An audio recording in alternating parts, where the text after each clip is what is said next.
First Monroe is over 150 years old. Church that began long ago. It's the second oldest church in Ouachita Parish, but it's been here a long, long time.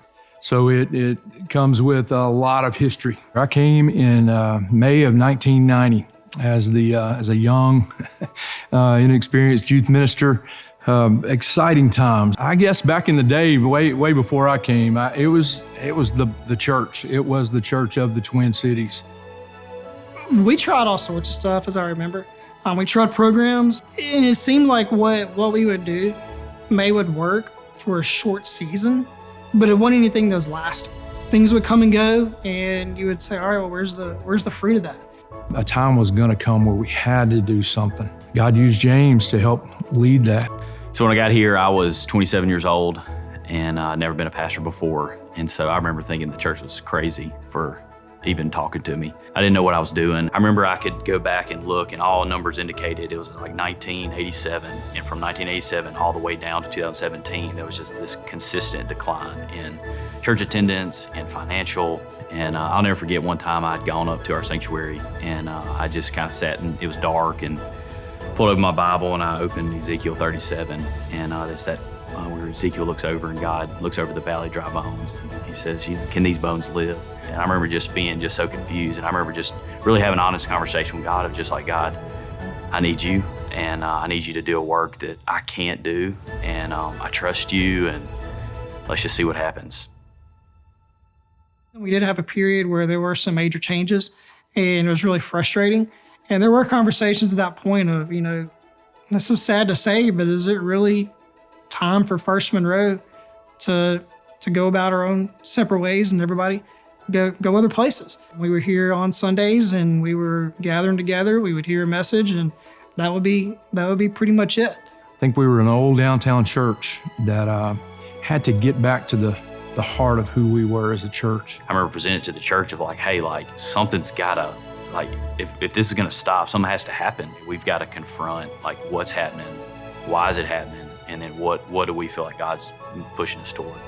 But one of the things that we really wanted is we didn't want to just move into a new building. We wanted to be a new people. So, they said don't put new wine in old wineskin. And I feel like the last couple years, God's just been doing a new work here. But we're still existing in this older building. And I feel like it's not even just the new building. I think what I'm excited about is that it's kind of like the outside of the building will finally reflect what God's actually doing in us as a people. Our focus very easily could have been on architectural design and paint colors and carpet or whatever.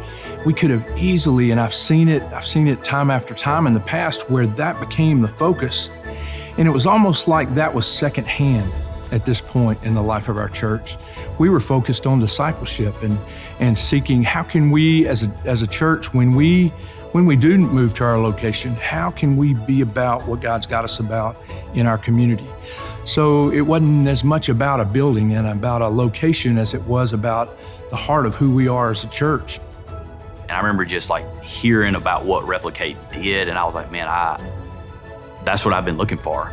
I think there's this thing of like, as a pastor, like you're just in the grind of ministry, life, ministering to people, funerals, weddings, preaching, visiting, all these things. And sometimes it's just hard to even catch a breath.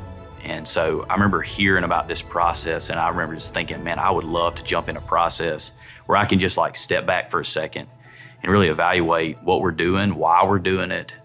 Do we need to change it? And so for me, man, when I heard what Replicate offered, what they were able to do, I was like, I remember pitching it. I was like, I don't know all the details of this thing, but like, I just know I want to be a part of this process.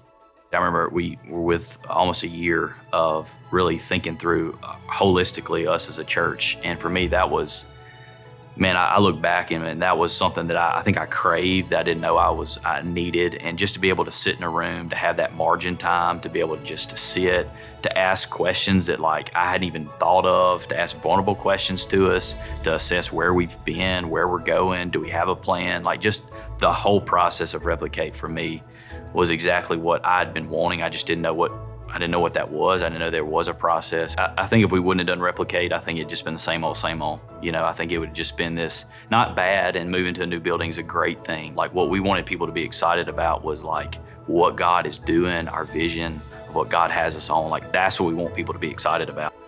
What God's doing through Replicate is an amazing tool in his hand that he's using to, I think, really help churches have this disciple-making movement. Tell me this, I'm thankful I got a front row seat to see God at work here, and I'm just thankful and blessed to be a part of it in just a small way.